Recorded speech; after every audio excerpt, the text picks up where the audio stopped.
The minimum threshold to work with us is $100,000. So at this point, we can't help you. If that changes in the near future, feel free to reach back out. Great meeting you. And Have a great day. And that's it. and due to that, I am not wrong for No, respectfully trying to get them off the or off the call quickly just because we can't help them. And I'm not doing it in like oh fuck you, we can't help you. Like that's not my mindset. I can't help them. So I need to talk to people I can. correct. Qualifier is to work with us at our service with our program, you need $100,000 liquid. And at the front part of the call, what's your biggest challenge? Blank. Okay, got it. How much are you looking to, save tax on? And they say, well, I've only got 50 grand. You say, okay, awesome. The minimum threshold to work with us is $100,000. So at this point, we can't help you. If that changes in the near future, feel free to reach back out. Great meeting you. Have a great day. And that's it. And due to that, I am not wrong for No, respectfully trying to get them off the or off the call quickly just because we can't help them. And I'm not doing it in like oh fuck you, we can't help you. Like that's not my mindset. I can't help them. So I need to talk to people I can. correct. There's only two additional things that I would possibly ask after that, which, once I've said we can't help you, awesome, no worries. I'm just curious, was there any particular reason that you booked in the call not having met the threshold? If it's clear on the market, They don't know the 100K. So, but people will Okay. book in under 300K that know they have to be at that and they lie and say they do.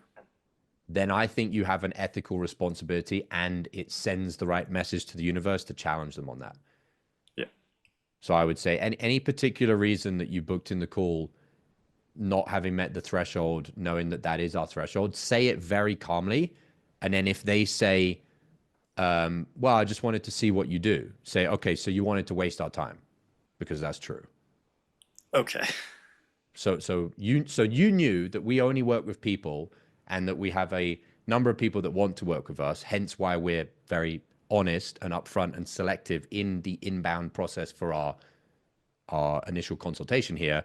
And you decided that you didn't want to follow our process and your time was worth more than either our time or the time of the people that we can help, that we should be helping, that we're now not on the phone with because you've blocked off one of those slots.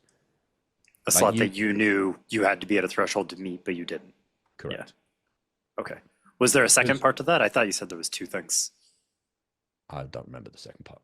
That's good. Hey Josh, Because what that's one final bit on that, because what that's doing as far as sending a message to the universe, Jacob, is are you a better person looking at the big picture of other people if you allow someone to void your process and do not tell them or invite them to the realization that that was very selfish?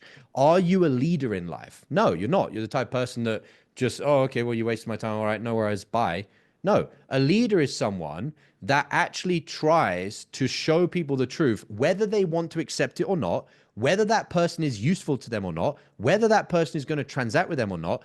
As a leader, you have a moral modus operandi, which is I try and bring the truth to light in the world, in the universe, when I've been given an opportunity where I can either choose truth or falsehood. And if you always choose truth, then that's the snowball effect that you're cascading out into reality. Now, to be clear, you can flip that the other way where you've now fucked up your karma, which is I'm trying to get this person to see the truth because I want to be the big I am. If you're doing it for that reason, you've now taken the same action and turned it into a negative. It should literally just be, I want to invite this person to a better way of thinking, which is to not waste people's time, to not void the process that we have. I don't give a fuck whether they agree with it, disagree with it, want to fight me, not want to fight me. I'm just going to say what's the truth. Not so I feel better, not so I feel like, oh, you wasted my time and I'm pissed off with you for wasting my time. So now I'm going to put it back onto you. So it's always about the intention. Leaders care about doing the right thing for the very sake of doing the right thing. That's it. How many deals have you already lost this week that you could have closed but didn't because you were out of state?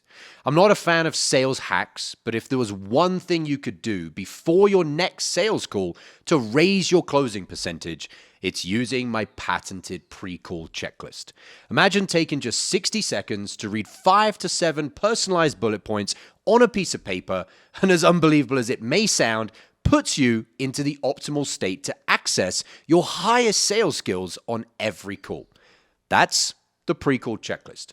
I'm going to show you how to create your own. All you need is a piece of paper and to go through the training that I'm going to give you. Thousands of salespeople have used this framework to close more deals, and you can have your own for free. No strings attached, in a matter of minutes.